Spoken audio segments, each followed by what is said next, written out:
I bet with Interbet only. They're a fantastic site. I've never had any issues with them. They are very professional. There's never a problem. You deposit money, 2 seconds later it's in your account.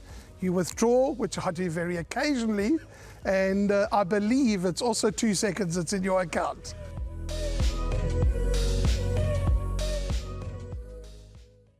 The penultimate race on the day is a fillies and mares 70 handicap over 1400 meters. 5 to 4 is the off time for race number 7. Average rating of 66.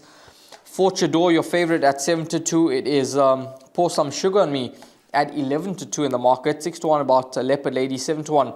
Give Me a Lullaby, Star Choice. 8 to 1 and Better Bar those. Number 9, Kitty Boys Girl, is scratched, and number 13, which is Silver Clock, comes into the race and is drawn in barrier position 9 now.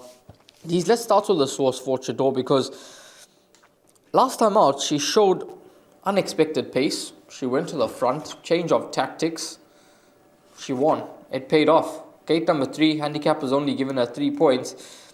She had never been totally effective on the turf before her last start, but last time out obviously something changed and she turned the corner.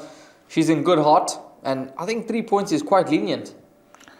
You know, personally, that last start, whilst I give compliments to Calvin Habib on that super ride that he gave her, I think he caught the field napping. That was just the way I read it, because when these jockeys read a race, they're all riding in races all the time, so they know most of the horses that they're riding against. And they watch races and they watch replays. You could have never guessed, if you study this race as a jockey and even as an analyst, that what Calvin Habib did was going to happen. 100%. I think he caught them on the break. He caught them napping. He caught us napping the way he rode the horse, and full marks to him. So they know what this filly is capable of if she gets to the front, which she hasn't done in a career where she raced up handy, but she never go to the front like she did last time out. But my question is, that was on the turf where she enjoyed a soft track. On the poly, even though she's drawn 3, will she have things her own way? It's tighter racing on the poly track, Rahel. I mean, they never give an inch away. Yeah, no, you're quite right on that. It's tighter racing on the poly. So I don't think she can do what she did last time out. I've got a runner here, and I'm hoping that we can try and reduce the sperm and possibly banker it. If anything, we'll pour some sugar on me. I like the look of this filly. She'd had a few runs now for Dennis Bosch. 1, 2, 3, 4 runs.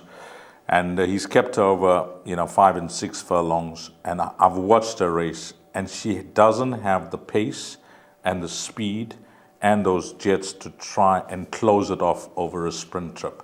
I think she's lost that. So I like the fact that she's going over 1,400 meters, because I don't think, it's a specialist distance, 1,400 meters. It's neither here nor there. A mile, and then the sprints, and then you got the 1,400 meters, like a 400 meters in athletics, So this filly, I think the 1,400 meter trip, even though she's poorly drawn, could be the answer. And look at the average ratings: 73, 70, 74, 70. It's now 66. I think Dennis Bosch could be onto something here, putting her over 1,400. I like her a lot. Yeah, you could be quite spot on. The fact that he had Richard on?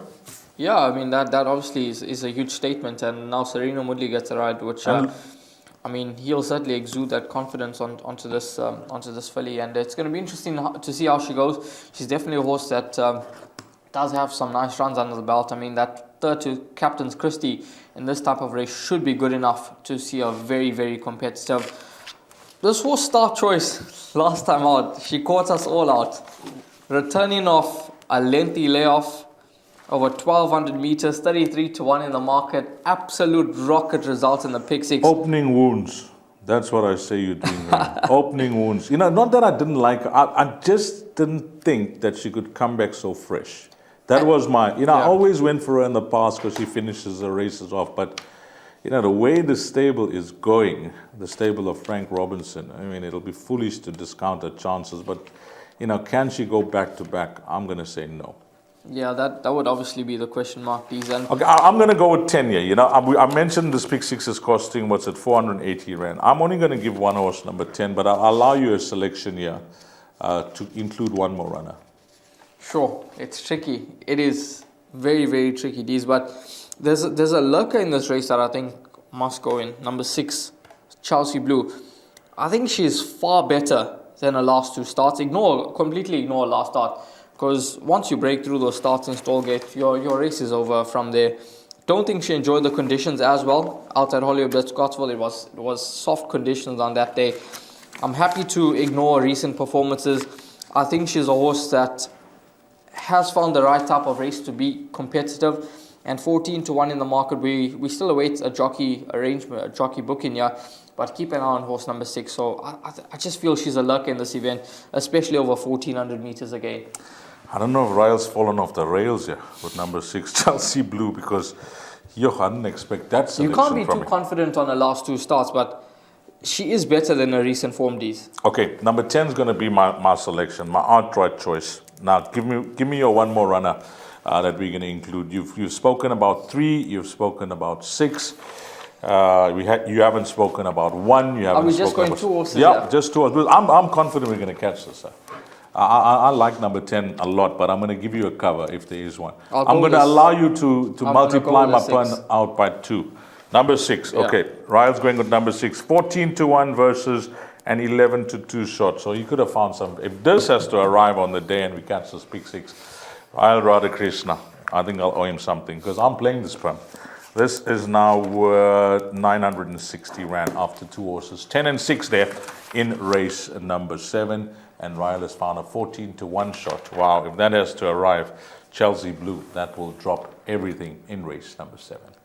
My name's Danny Diliberto, founder of Ladles of Love. It was founded back in 2014. Communities we work with are all over the peninsula, and we're working with 138 beneficiaries now. We've grown exponentially.